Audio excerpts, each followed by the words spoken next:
Баш ийесиңби? Баш ийем. Я. Эмне аткарбай атасың? Айла жок болду.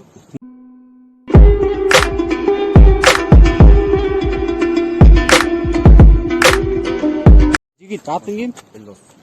Элдос. Сен Кыргыз өкмөтүнүн чыгарган мыйзамдарына баш ийесиңби? Баш ийем. Я. Эмне аткарбай атасың?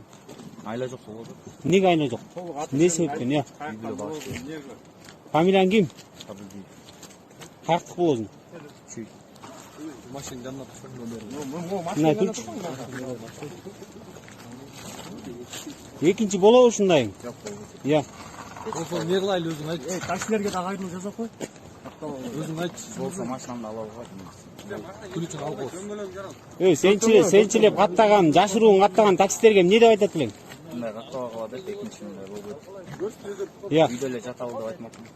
Ушу сабак болду деп айтам. Жакшылап айт, катуураак. Сабак болду деп айтам. Болдула, токтогула. Эч ким эч нерсе тийген жок. Сабак мабак кыйнаган жок, например. Өзү айтып атам да. Эми түшүндүм да, что Аллаң алып коёй, өйдөктөн каты келет, аллаң киргизер.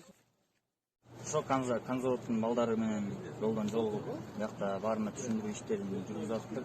Эч кандай урган жок, соккон жок, эч кандай кол тийүү деген болгон жок, угрожательство болгон жок. Өз эрким менен айтып атам. Эми түшүндүм, экинчи мындай болду.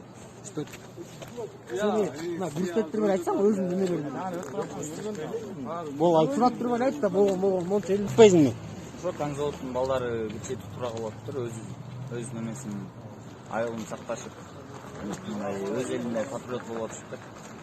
Эмне себептен ошол? Ар бир өз үйдөсүнө переживать этип туруш керек. Азыр дүйнө жүзүнүн эмне болуп атканын билип атсыңбы? Ооба, болот.